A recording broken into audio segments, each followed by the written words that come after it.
The last thing Clara's brother Marcus said before the polished black door of the moving truck rumbled shut was, "Well, Alex, at least she left you the shed. You'll have somewhere to store all your brilliant, world-changing ideas." His laughter was a sharp, ugly thing, like shattered glass on pavement. It echoed the sentiments of his entire family, the Devereaux, who stood on the manicured lawn like a jury delivering a gleeful, unanimous verdict. Clara, his wife of 10 years, didn't laugh. She offered something worse, a look of profound, weary pity, as if he were a sick animal she no longer had the strength to care for. "Be well, Alex," she said, the words hollowed out, devoid of any genuine warmth. She adjusted the collar of her cashmere coat, her eyes sweeping over the grand house one last time, her house now, according to the papers their lawyers had so efficiently drawn up. She had taken the house, the 2 luxury cars parked in the driveway, the art from the walls, the handcrafted Italian furniture, and the joint savings account that she believed held the last of their shared wealth. Alex stood by the weathered gray wood of the old carriage house at the back of the property, which they had always just called the shed. His hands were tucked into the pockets of his simple, worn jeans. He just watched. He watched the movers load the last of the Eames chairs. He watched Marcus clap his father on the back, a smug grin plastered on his face.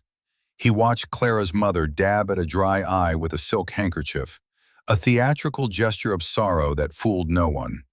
They thought they were witnessing the final act of his failure, the quiet, pathetic end of the man who had once shown promise but had spectacularly fizzled out. They thought he was left with nothing but memories in a dusty shed full of what Clara called his sentimental junk. Old architectural models caked in dust, rolls of yellowing blueprints, stacks of leather-bound journals filled with frantic, unintelligible scribbles. They were the ghosts of his failed firm, the relics of a dead dream. To them, the shed was a mausoleum of his ambition. They were confident they had stripped the estate of everything of value.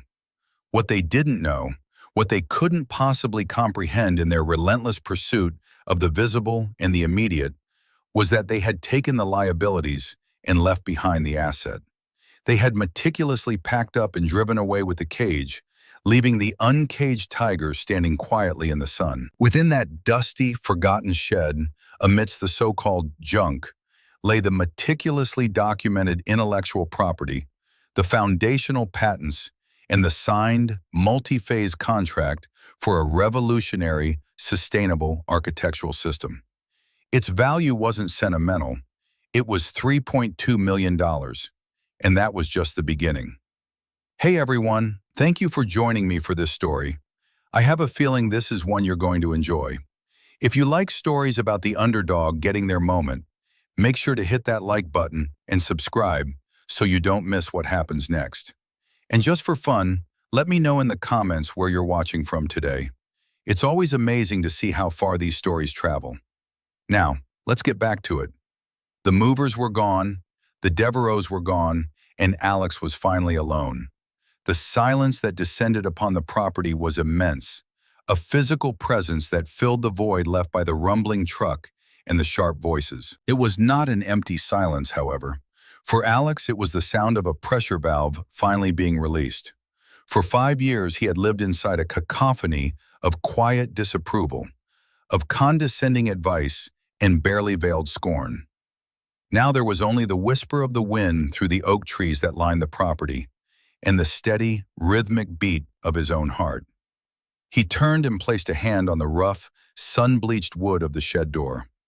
The metal latch was cool against his fingertips. He didn't open it, not yet. He just stood there, breathing in the clean, crisp autumn air. He thought back to the beginning of the end, the moment the cracks in their life had become undeniable fissures. It wasn't a single dramatic event, but a slow erosion of respect, a death by 1,000 cuts. Yet one evening stood out in his memory with painful clarity, a perfect diorama of his life with Clara and her family. It was a dinner party about a year ago. The dining room had been aglow with candlelight, the table laden with the kind of food Clara excelled at ordering from expensive caterers. Her parents, Richard and Eleanor Devereux, were there, along with her brother Marcus and his perpetually unimpressed wife. The guest of honor was a potential business partner for Richard's investment firm, a man named Henderson, whose face was a permanent mask of mild amusement. The conversation, as it always did, turned to status and success.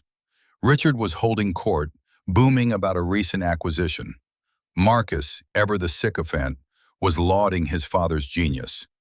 Alex remained quiet, nursing a glass of wine, a practice he had perfected over the years. He had learned that his contributions to these conversations were seldom welcome unless they were self-deprecating. "And Alex," Richard said, turning to him suddenly, his voice dripping with false bonhomie, "how are things in the world of, well, whatever it is you're tinkering with in that shed of yours?" Before Alex could answer, Marcus leaned forward, a glint in his eye. "Dad, be nice. Alex is a visionary. He's just ahead of his time. So far ahead, in fact, that no one is willing to pay him for it." The table chuckled. It was a soft, polite sound, but it felt like a physical blow. Alex felt Clara's hand on his thigh, not a gesture of support, but a warning. "Don't make a scene. Just smile." "It's a research phase," Alex said, his voice even. "I'm developing new modular construction techniques." "Ah, modular construction," Marcus exclaimed, snapping his fingers. "Like trailers, right? You're designing luxury trailer parks? There could be a market in that, I suppose. The Devereux family, titans of the upscale mobile home industry." Henderson, the guest, smirked into his napkin. Eleanor Devereux sighed dramatically. "Oh, Marcus, don't tease. Alex is very passionate about his hobbies." The word hung in the air, a perfectly crafted insult wrapped in the guise of a compliment. Alex looked across the table at his wife.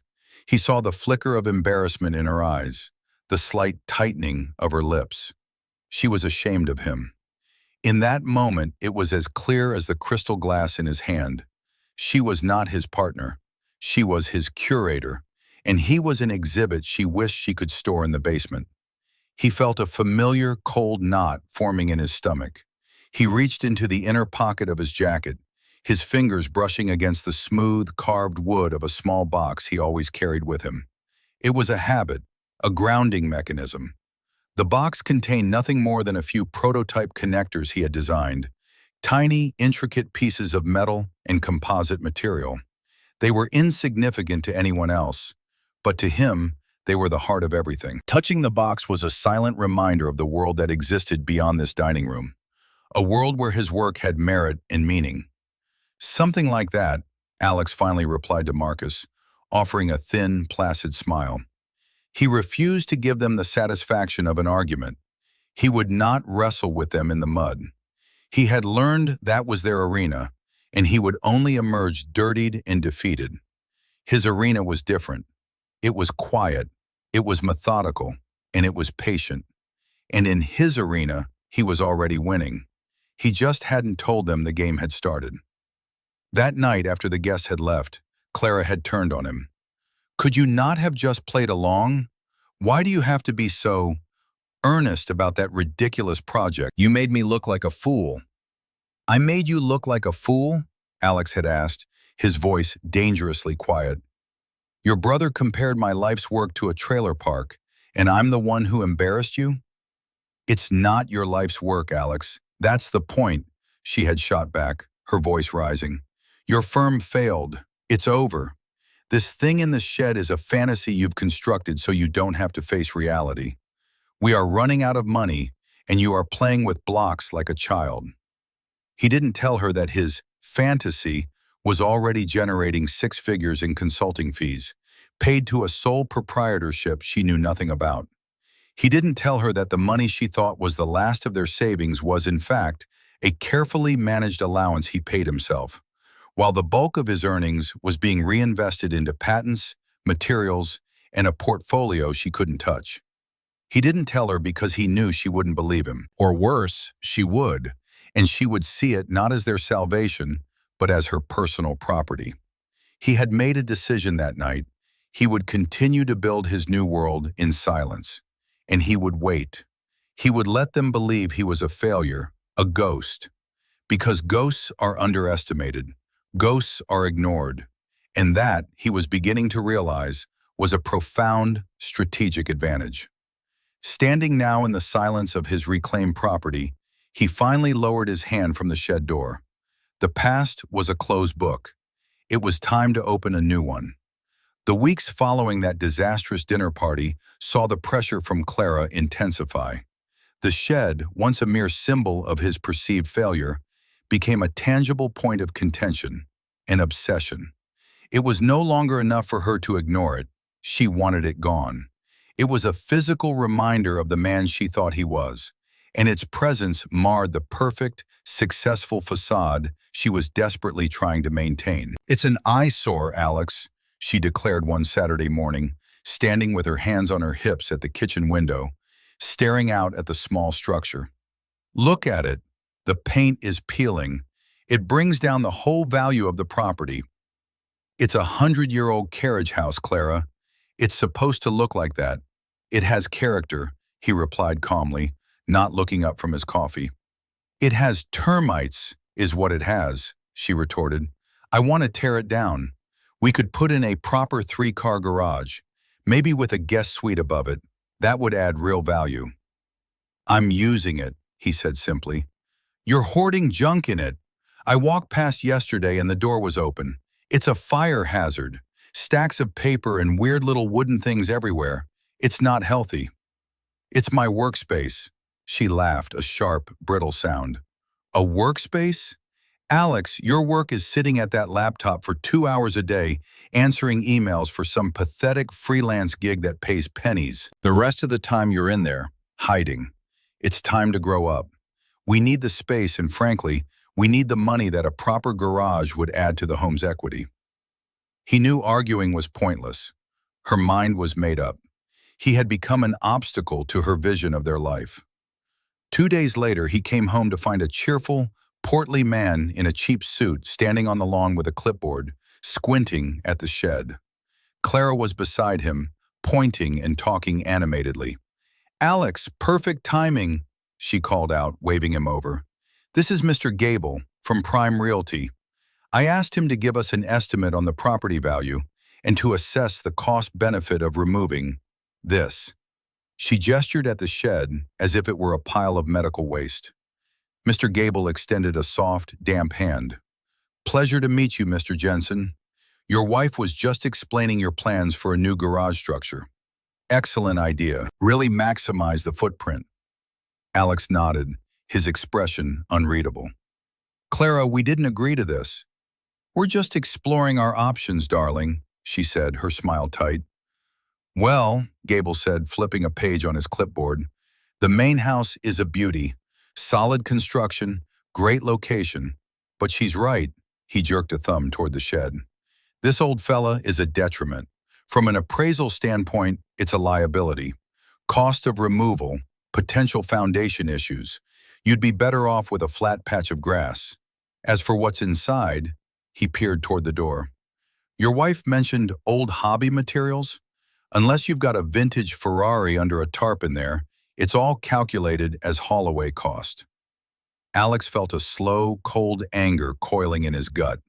It was one thing for his wife and her family to mock him. It was another for her to bring a stranger onto their property to professionally validate her contempt. He saw the triumphant look on Clara's face. She believed this was checkmate. She had brought in an expert to declare his sanctuary worthless. "Thank you for your time, Mr. Gable," Alex said, his voice level and firm. "But we won't be removing the shed. It's not a liability, and it's not for sale." Gable looked from Alex to Clara, his cheerful demeanor faltering. "Oh, well, there seems to be a miscommunication." Clara's face flushed with a mixture of anger and humiliation. "Alex, don't be ridiculous. The man just told you it's worthless." "His assessment is based on incomplete information," Alex said, his gaze locked on his wife. He was no longer speaking to the realtor. "The value of something isn't always visible on the surface. Some things require a deeper understanding. He reached into his pocket, and his fingers found the familiar, comforting shape of the small wooden box. He didn't take it out, he just held it. The silence was thick with tension. Mr. Gable cleared his throat. Right, well, I'll just email you my preliminary report on the main house, shall I? You two have a lovely day. He practically fled to his car. The moment his car was out of the driveway, Clara exploded. How dare you? How dare you humiliate me in front of a professional like that? I am trying to save us. I am trying to build something, to improve our assets, and you are clinging to a pile of rotting wood and garbage. That pile of rotting wood is more important than a new garage, Clara, he said, his patience wearing thin for the first time in months. More important than our financial future? More important than our marriage? The question hung in the air between them, ugly and exposed. Alex looked at her, at the beautiful face contorted by a frustration she couldn't even properly define. She wasn't just angry about the shed. She was angry that he had a part of himself she couldn't access, couldn't control, and couldn't appraise. He had a lock on his soul, and she was standing outside, furious she didn't have the key. It's my work, he said finally, the words feeling inadequate, and it's not to be torn down. He turned and walked away, not to the house, but to the shed. He unlocked the door and stepped inside, closing it firmly behind him. The fight wasn't over, he knew that. This was just another escalation. She had brought a wrecking ball to his door, and he had turned it away. But she would be back, and next time she would aim for the foundation. He took a deep breath, the familiar scent of wood, paper, and ozone from his equipment filling his lungs. This was his fortress, and he would defend it. He had to. Everything depended on it. The catalyst for the final rupture arrived on a Tuesday, delivered by a mail carrier who had no idea he was carrying a declaration of war. It was a thick, cream-colored envelope bearing the logo of the Helios Development Group, a name that meant nothing to Clara, but was to Alex the culmination of 2 years of clandestine work. He was out for a run when it arrived, a new habit he had adopted to clear his head and burn off the steady, simmering frustration of his domestic life. Clara got the mail. She sifted through the usual assortment of bills, catalogs, and local flyers. Then she saw it. The envelope was heavy, official-looking. The return address was a prestigious tower in a city hundreds of miles away. Her heart sank. In her mind, which had been conditioned to expect the worst from Alex's financial situation, there was only one explanation for such a formal-looking piece of mail from an unknown corporate entity: a final demand from a major creditor. She imagined his pathetic freelance gigs were not just unprofitable, but had somehow landed him in significant debt, a secret he had been keeping from her. Her hands trembled slightly as she tore it open, her movements jerky with a self-righteous fury. She didn't read it, she scanned. Her eyes caught on phrases that confirmed her bias. Pursuant to our agreement, financial obligations, finalization of terms. She saw the letterhead, the dense paragraphs of legal text, and her mind filled in the blanks with the narrative of his failure. It was the final straw, the ultimate betrayal. He wasn't just a dreamer living in a fantasy world, he was actively dragging them into a financial abyss. When Alex returned, flushed from his run, he found her in the kitchen. She stood with her back to him, unnaturally still. The torn pieces of the envelope and its contents were laid out on the granite countertop like evidence at a crime scene. "What's this?" he asked, his voice calm, though a knot of dread tightened in his stomach. She turned around slowly. Her face was pale, her eyes burning with a cold fire he had never seen before. "I believe this is yours," she said, her voice dangerously low. "Helios Development Group. Is that who you've been borrowing from, Alex? Is that the secret you've been hiding in your shed? Not a project, but a mountain of debt?" Alex's eyes widened as he saw the torn logo, the shredded contract. He stepped forward and picked up a fragment. It was a piece of the signature page with a space marked for Alexander Jensen and another for his designated partner. A wave of disbelief followed by a surge of pure, unadulterated anger washed over him. But he forced it down. He had come too far to lose control now. "Clara, you don't understand what this is." "Oh, I think I understand perfectly," she said, her voice rising with each word. "I have spent the last 5 years supporting you, tolerating the whispers from my family, the pitying looks from our friends. I have defended your process, your research, all while you were lying to me, running up debts we cannot pay. You can't even manage your mail without a final demand notice showing up. We're done, Alex. I can't do this anymore. I can't be tied to a sinking ship." "It's not a demand notice," he said, his voice strained with the effort of keeping it steady. "It's a contract. It's the opposite of debt." "Don't lie to me," she shrieked, pointing a trembling finger at the shredded paper. "I'm not a fool. I know what these things look like. I'm calling my father, and I'm calling a lawyer. I want you out." "Clara, just listen to me for 1 minute." "No, I have listened for years. I have listened to your fantasies, your excuses. It's my turn to talk now, and I'm saying this is over." He looked at the pieces of the contract, the culmination of years of work, of sleepless nights and relentless focus, destroyed by her arrogant ignorance. He had a digital copy, of course. He had backups of everything. The physical document was largely symbolic, but the symbolism of her act was devastating. She hadn't just torn up a piece of paper. She had torn up the last, fragile thread of his faith in their partnership. She hadn't even given him the courtesy of reading it. She had judged, condemned, and executed in a single, blind movement. This was the quiet before the storm. The moment when the air grows heavy and the sky darkens, and you know there is no going back. The storm was coming, and for the first time, Alex felt ready to let it break. He had spent years building a shelter, not just in the shed, but within himself. He was fortified.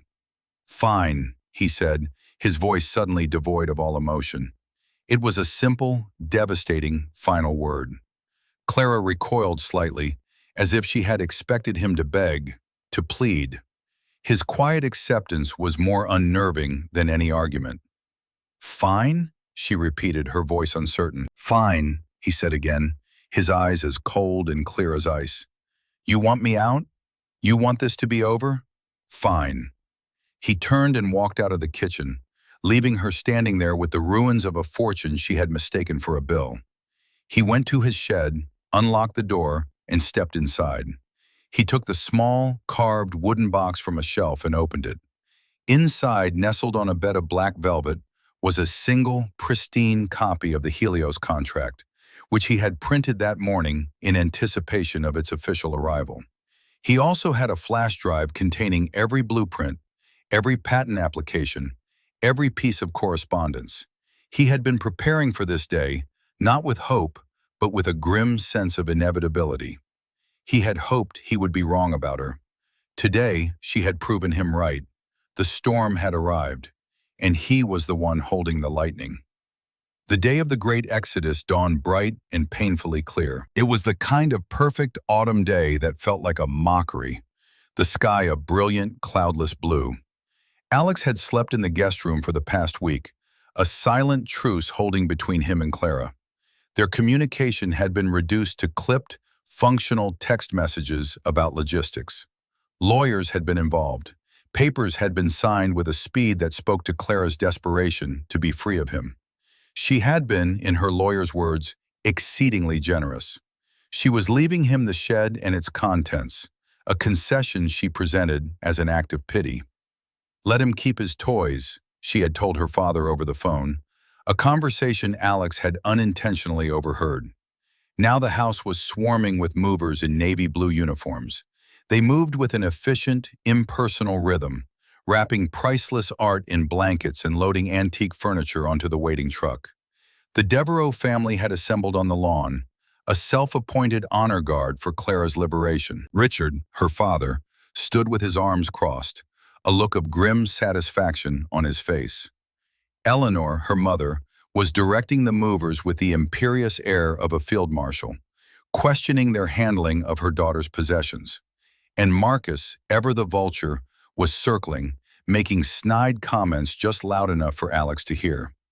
"Look at him," Marcus murmured to his wife, gesturing with his chin toward Alex, who stood near the shed, watching the proceedings with a placid expression. Just standing there, like a ghost at his own funeral. Pathetic. Alex heard the remark. He heard all of it. He cataloged it, filed it away in the mental ledger he had been keeping for years. It was the list of grievances, the long accounting of 1,000 subtle and overt humiliations. He thought of the dinner parties where his work was the punchline. He thought of Clara's shame-filled glances. He thought of the realtor declaring his sanctuary a liability. He thought of the torn contract on the kitchen counter. Each memory was a brick in the wall he had built around his heart. A wall not of anger, but of clarity. He felt a strange sense of detachment, as if he were watching a film of someone else's life. He saw the movers struggle with the massive, ornate gilt mirror from the foyer, a piece Clara had bought because she said it made the space feel wealthier. He watched them carefully crate the collection of porcelain figurines Eleanor had given Clara, each one a testament to fragile, pointless beauty. They were taking all the things that represented the life Clara had wanted to live, a life of curated appearances and demonstrable status. Clara herself moved through the chaos with a determined grace. She was playing the role of the wronged but resilient woman, a portrait of stoic dignity. She issued instructions, signed paperwork, and occasionally cast a glance toward Alex, her expression a carefully composed mask of sorrowful resolve. She was performing her departure, ensuring her family saw her as the victim, escaping the wreckage of his failed ambition. "Are you sure you don't want that grandfather clock, sweetheart?" Eleanor asked, touching Clara's arm. "It was your great-grandmother's." "No, Mother," Clara said, her voice carrying across the lawn. "Let him have it. Let him have a few things to remember us by." Another act of performative charity, another twist of the knife disguised as mercy. Alex's hand went instinctively to his pocket, but the small wooden box wasn't there. It was safe inside the shed, on his workbench. He didn't need to touch it today. The knowledge of its contents was a fire in his core, warming him against the manufactured chill of their judgment. He was no longer the man who needed a tactile reminder of his own worth. Today, his worth was about to become a public record. The head mover, a burly man with a clipboard, approached him. "That's about everything on the list, sir. Just the items in the house. We're not to touch the outbuilding." "That's correct," Alex said. "Right then, we'll be squared away in about 20 minutes. Alex nodded and the man walked off. The end was approaching, the final scene of this act. He looked at Clara, who was now hugging her father. Richard patted her back, whispering something in her ear that made her smile, a small, tight smile. They were so confident, so utterly, blissfully certain of the narrative they had constructed. The failed husband, the liberated wife, the triumphant family. It was a perfect story, solid and satisfying. But it was built on a foundation of sand, and the tide was coming in. He saw a modest, dark gray sedan pull up to the curb behind the massive moving truck. It was an unassuming car, the kind that blends in anywhere. It was clean but a few years old, a stark contrast to the gleaming luxury vehicles the Devereaux drove. A man in a simple, well-tailored but unflashy suit got out. He was in his late 50s, with gray hair and a calm, intelligent face. He looked around, a slight frown of confusion on his face, as he took in the scene of the moving truck and the family gathered on the lawn. He started walking up the driveway. Alex's heart gave a single, hard thump against his ribs. It was him, James Harrison. He was early. The quiet before the storm was over. James Harrison, the CEO of Helios Development, walked up the driveway with the slightly bewildered air of a man who has arrived at a party only to find the hosts in the middle of a messy divorce. He had been expecting a quiet, celebratory meeting in a home office to sign the final papers on a landmark project. Instead, he was met with a scene of domestic upheaval. Marcus was the first to notice him. He sized up the newcomer in an instant. The modest car, the nondescript suit, the air of quiet confusion. His brain, wired for snap judgments based on status symbols, categorized Harrison instantly and incorrectly. He assumed he was another creditor, perhaps a more persistent one who had decided to show up in person. "Can I help you?" Marcus asked, stepping forward to intercept him. His tone was not welcoming. It was the verbal equivalent of a security gate. "I'm here to see Alexander Jensen," Harrison said, his voice polite but firm. "I believe he's expecting me. My name is James Harrison." The name meant nothing to Marcus. He glanced at Clara, who shrugged, her face a mask of weary annoyance. Another problem for Alex, another mess for them to witness. "I'm not sure he's available for visitors right now," Marcus said, gesturing vaguely at the moving truck. "As you can see, we're in the middle of something." The "we" was deliberate, positioning himself as a man in charge of the situation. "Yes, I can see that," Harrison said, his eyes scanning the scene again. He was a man who had built a multi-billion-dollar empire on his ability to read situations and people. And this situation was not adding up. "Still, my appointment is rather important. It concerns the Genesis Project." At the mention of the project name, Alex began to walk slowly from the shed toward the group. He moved without hurry, his posture relaxed, his expression calm. The gravitational center of the scene was shifting toward him.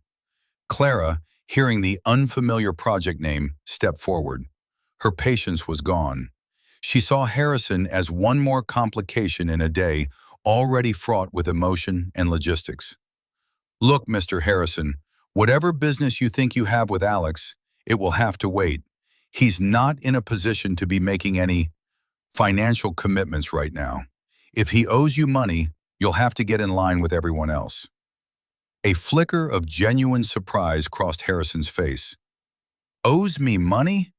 Ma'am, I think there's been a profound misunderstanding. I'm here to give him money. A great deal of it, in fact." Richard Devereaux, who had been watching from the sidelines, now stepped in. He recognized a potential threat to the family's clean getaway. "Now see here," he boomed, adopting his boardroom baritone. "My daughter is no longer responsible for this man's debts or his failed business ventures. The settlement is quite clear. Whatever his obligations are, they are his alone." It was at that moment that Alex reached the group. He glided into the space between them, creating a subtle but definite separation between the Devereaux and his guest. "James," Alex said, extending a hand, "I'm so sorry about the confusion. Things are a bit chaotic today. Thank you for coming." Harrison took his hand, his expression clearing slightly as he focused on Alex. "Alex, good to see you. I was beginning to think I had the wrong address. Your wife," he glanced at Clara, "seemed to think I was a debt collector." The Devereaux family froze. The easy confidence of a moment ago evaporated, replaced by a stunned, uncertain silence. "Clara, Marcus, Dad," Alex said, his voice smooth and measured. He was no longer the ghost at the funeral. He was the master of ceremonies. "Allow me to introduce you. This is James Harrison. He's the CEO of Helios Development." The name of the company, which Clara had spat out with such venom in the kitchen a week ago, now hung in the air with the weight of a dropped anvil. Clara's eyes widened, her mind racing to connect the torn-up demand notice with this calm, powerful-looking man. Marcus's smug expression dissolved into a slack-jawed gape. Richard's face went rigid, the gears of his investor's brain spinning furiously. He knew who Helios Development was. Everyone in the high-stakes world of real estate and finance did. They were titans, reshaping skylines across the globe. "Mr. Harrison," Richard stammered, recovering first. "Richard Devereaux, A pleasure. I'm an admirer of your work with the waterfront revitalization in Singapore. He extended a hand, trying to seize control of the narrative. Harrison gave him a brief, polite handshake, but his attention was on Alex. The pleasure is mine, he said, his tone cool. He then looked back at Alex, his brow furrowed. Alex, my office informed me the preliminary contract was delivered last week. We never received the signed copy. I was hoping we could finalize it today as planned. He glanced at Clara again. My assistant said she spoke to your wife on the phone to confirm you'd be here. She mentioned you were partners in the venture. This was the quiet bomb, the softly spoken revelation that vaporized the reality the Devereaux had constructed.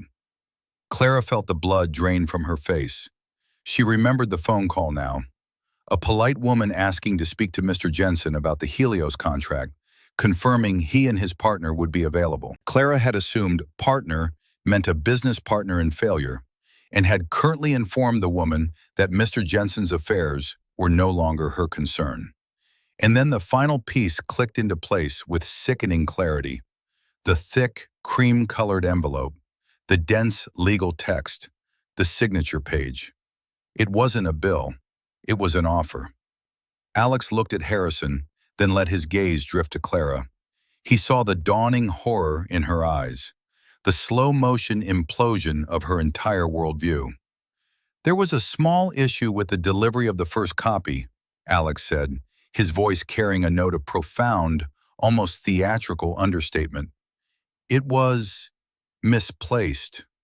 He then reached into the back pocket of his jeans and pulled out a slim, beautifully carved wooden box. It was the box he had so often held for comfort. Now he held it as an instrument of revelation. He opened the lid with a quiet click. But I always keep a backup. He withdrew a folded document. It was not a single sheet, but a thick sheaf of paper, bound with a simple clip. He handed it not to Harrison, but held it out in the space between them all. The Genesis Project, Alex announced, his voice resonating with a quiet authority that silenced the entire street. A 7-figure advance against a 9-figure licensing deal. The foundational technology for Helios's new generation of sustainable urban development. He paused, letting the weight of his words settle. He looked directly at Clara, his eyes holding no malice, only a terrible, clear-eyed finality. The junk in the shed. The final contract is for an initial payment of $3.2 million. The silence that followed was not empty. It was filled with the sound of a world breaking. Clara's meticulously constructed reality, her narrative of his failure and her escape, shattered into 1,000,000 irreparable pieces. The number, $3.2 million, echoed in the space where her pity and scorn had lived just moments before. It was a figure so large, so incomprehensible in the context of the man she thought she had left, that it seemed to short-circuit her brain. She stared at the document in Alex's hand, then at the weathered door of the shed, then back at Alex. Her mouth open, but no sound came out. It was as if her entire being was caught in a buffer, trying to process an update too massive for its operating system. The man she had pitied, the failure she had discarded, the dreamer she had mocked, it was all a lie. Or rather, it was a truth she had been too blind to see. Marcus was the first to find his voice, though it was a strangled, pathetic version of his usual confident tone. "3 million?" he croaked, looking at Alex as if seeing him for the first time. The condescension was gone, replaced by a raw, naked bewilderment. Richard Devereaux's mind was moving faster. He wasn't just processing the number, he was calculating its implications. Helios development, a licensing deal. This wasn't a one-time payment, it was an annuity, a dynasty. He had just supervised the eviction of his daughter from a gold mine she had mistaken for a toxic waste dump. His face, usually ruddy with self-satisfaction, became a pale, doughy mask of horror. James Harrison, ever the pragmatist, looked from the stunned faces of the Devereaux to Alex, a look of dawning understanding and immense respect in his eyes. He finally understood the scene he had walked into. "Alex," he said, his voice a low rumble of disapproval directed at the family. "Perhaps we should conclude our business inside." He gestured toward the shed. "In a moment," Alex said, his gaze still fixed on Clara. He had waited 5 years for this. Not for revenge, but for the truth to have its moment in the sun. And then Clara's paralysis broke. Her shock curdled into a desperate, frantic hope. The legal papers, the division of assets, it could all be undone. It had to be. "Alex," she whispered, taking a step toward him. Her hand came up as if to touch his arm. "The contract, it said partner. You meant me, right? Our partnership." Her voice was pleading, desperate to reframe their broken marriage as a business arrangement she had simply misunderstood. "This is for us, our project." The audacity of the question was breathtaking. She had, not 10 minutes ago, been celebrating her freedom from him. Now she was attempting to claim a stake in the victory she had done everything in her power to prevent. This was the moment for the moral mirror. Alex didn't raise his voice. He didn't need to. He simply held up the truth and let her see her own reflection in it. "Our partnership, Clara?" he asked, his voice soft, yet carrying the cutting edge of a surgeon's scalpel. "Was it a partnership when your brother called my life's work a luxury trailer park, and you told me to just smile and play along? Was it a partnership when you brought a realtor to my door to declare my workspace a worthless liability that needed to be torn down? Was it a partnership when you found this contract?" He held it up, "and without even reading it, tore it to shreds because you had already decided it was a mark of my failure?" He paused, letting each question land. He wasn't accusing, he was stating facts. He was reading from the list of grievances, not with anger, but with the dispassionate clarity of an auditor reviewing a fraudulent account. "A partner, Clara, is someone who builds with you, especially when no one else can see the blueprint. A partner has faith, even in the dark. You were waiting for the building to be finished so you could claim the penthouse suite." He turned to Harrison. "James, you're right. Let's go inside." He gestured toward the shed. "This is where the real work was done." As Alex and Harrison began to walk toward the shed, Clara's desperation became a raw, panicked cry. "Alex, wait! We can fix this! I didn't understand! You never told me!" Alex stopped, but he didn't turn around. "I tried to," he said, his voice carrying back to her, devoid of any warmth. "You just weren't listening." He and Harrison disappeared into the shed, the door clicking shut behind them, leaving the Devereaux family standing on the lawn in the ruins of their perfect narrative. The moving truck was still there, a monument to their catastrophic miscalculation. They had taken the furniture, but they had left the fortune. Clara sank to her knees on the perfectly manicured grass, the sound of her own ragged breathing loud in the sudden, terrible silence. The $3.2 million wasn't just money she had lost. It was a measure of the man she had never known and the life she had just thrown away. The weeks that followed the signing of the Helios contract were a blur of controlled, explosive activity for Alex. The shed, his former sanctuary of quiet creation, became a bustling command center.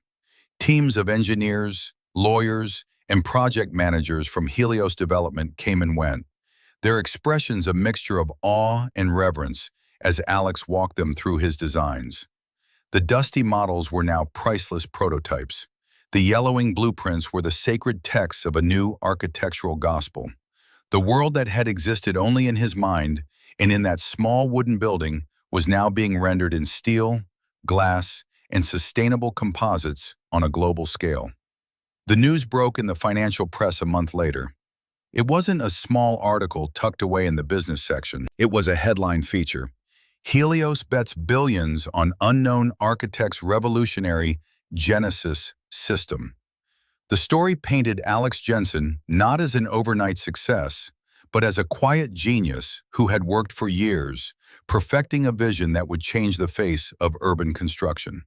His name, once whispered with pity in his own social circle, was now spoken with admiration in boardrooms around the world. For Clara, the article was another public torment. Her friends, the ones who had offered her sympathetic sighs and glasses of Chardonnay, now called with a new tone in their voices. It was a morbid, excited curiosity. "Did you know?" they would ask, their voices laced with an intoxicating blend of pity for her and awe for him. "Were you two still together when this happened?" She had moved into a chic, minimalist apartment downtown, funded by the sale of the art and furniture she had taken. She had the luxury cars, but the insurance and maintenance costs were staggering. The joint savings account, which she had believed was their last bastion of wealth, was now her sole source of liquid capital, and it was draining at an alarming rate. She had built her identity on a foundation of her husband's perceived potential, then on the drama of his perceived failure. Now, faced with the undeniable reality of his monumental success, she had no identity at all. She was a footnote in his story, the wife who left just before the gold rush. Her family, her supposed bedrock of support, began to fracture under the weight of their shared mistake. The blame, unspoken at first, began to surface in sharp, cutting remarks. "If you had just been a little more patient, Clara," her mother said one afternoon over tea, her voice dripping with recrimination. "A good wife supports her husband through thick and thin." Marcus was even more direct. He saw the Helios deal not as a family tragedy, but as a missed opportunity for himself. He called Alex. It took him a week to get through the new layers of assistants and gatekeepers.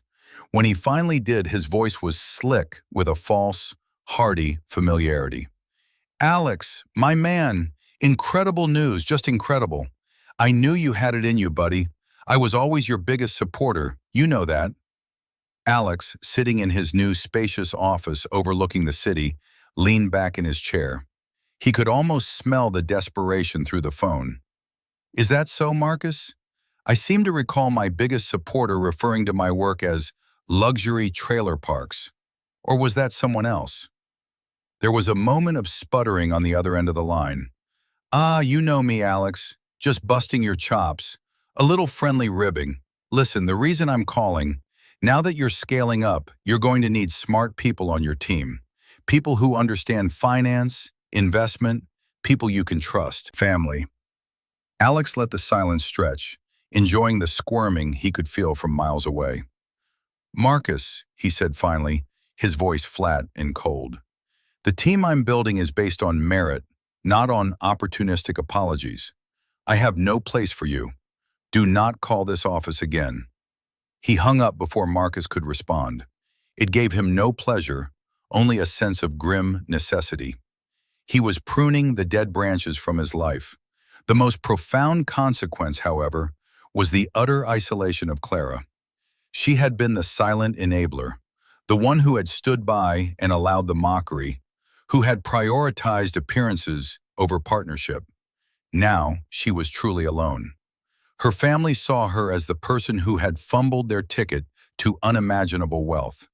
Her friends saw her as a tragic, slightly foolish figure. She had chosen the polished, empty cage of her family's approval over the chaotic, brilliant potential of the man she had married. And now she was left with nothing but the cage, its door wide open, with nowhere to go. One evening, Alex was working late in the shed, which he still preferred to his corporate office. He was refining a detail on a new blueprint when he heard a soft knock on the door. He opened it to find Clara standing there. She looked smaller than he remembered, diminished. The expensive coat and defiant posture were gone. She was just a woman standing in the dark, looking lost. "Alex," she said, her voice barely a whisper. "Can I talk to you?" He hesitated for a moment, then stepped aside, letting her in. She looked around the space, her eyes wide. It was no longer the dusty, chaotic mess she remembered. It was organized, vibrant, alive with the energy of creation. The models were cleaned and lit, the blueprints neatly filed, the workstations gleaming. She was seeing it clearly for the first time. "I was wrong," she said, her voice breaking. "I was so wrong about everything." Alex watched her, his expression unreadable. He felt a flicker of the old affection, a ghost of the love he once had for her. But it was followed by the cold, hard memory of the 1,000 cuts. He was not the same man she had left. That man had been willing to absorb the damage. This man was not. "Yes," he said, his voice gentle but firm. "You were." There was no anger, no "I told you so," just a statement of fact. A shared, undeniable truth that now stood between them like a wall of unbreakable glass. Redemption, he knew, required more than an apology. It required a fundamental change that he no longer believed she was capable of. And his new life, the one he had built in silence and solitude, had no room for her brand of conditional love. 6 months later, the groundbreaking ceremony for the first Genesis Project Tower took place. It was a major media event. The mayor was there, along with senators, investors, and a swarm of journalists. Alex stood at the podium, not in an expensive suit, but in the same kind of simple, functional clothes he had always worn.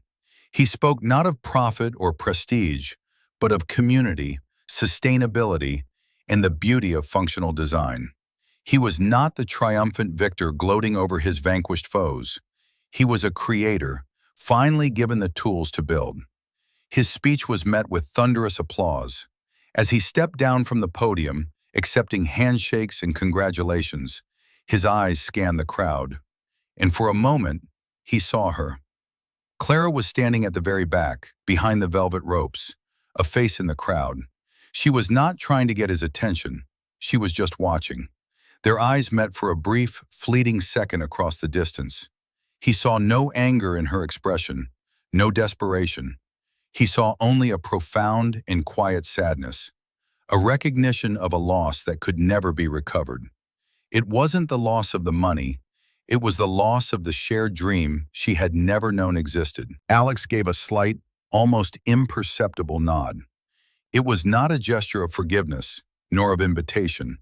It was one of acknowledgement, an acknowledgement of their shared history and the separate paths they now walked. He then turned back to Mr. Harrison, who was clapping him on the shoulder, pointing to the massive construction site where the first steel beams were already reaching for the sky. He turned his back on the past and faced his future. He realized in that moment that true vindication wasn't about proving others wrong. It wasn't about the dramatic reveal, the shocked faces, or the satisfying reversal of fortune. That was just the climax of the story. The real victory was the quiet, steady work that followed. It was the joy of creation, the fulfillment of purpose. He had not set out to get revenge on his wife and her family. He had simply set out to build a better world. And in the process, he had built a better life for himself, one that they could no longer touch. The ultimate justice was not their downfall, but his ascent. He had won not by tearing them down, but by building something they could never comprehend. He had learned that the most powerful force in the universe was not wealth or status, but integrity. The integrity of a design and the integrity of a man. Patience, he had discovered, was not a passive act of waiting, but an active process of building in the dark, confident that the sun would eventually rise. As the ceremony wound down and the crowd began to disperse, Alex remained, looking at the foundation of his first building. He thought about the shed, the place of his exile and his salvation. It was just a building made of wood and nails, but it had held something priceless, an idea that had been nurtured in silence and protected by dignity. The real treasure had never been the patents or the contract worth millions. The real treasure was the unwavering belief in his own vision, a belief he had refused to surrender, even when the whole world, or at least his whole world, told him he was a fool. He had held on to the truth of his own worth when no one else would, and that had made all the difference. So, what do you all think? What is the real measure of a person's worth? Is it what the world sees on the outside, or the value they quietly build on the inside? I'd love to read your thoughts on this in the comments below. It's a question that I think we all face in one way or another. Thank you for being here with me for this journey. If you enjoyed it and want to hear more stories like Alex's, Please make sure you've hit that like button and subscribe to the channel. It means the world to me. Until next time, remember to be patient, believe in your own shed, and never let anyone else tell you what your dreams are worth.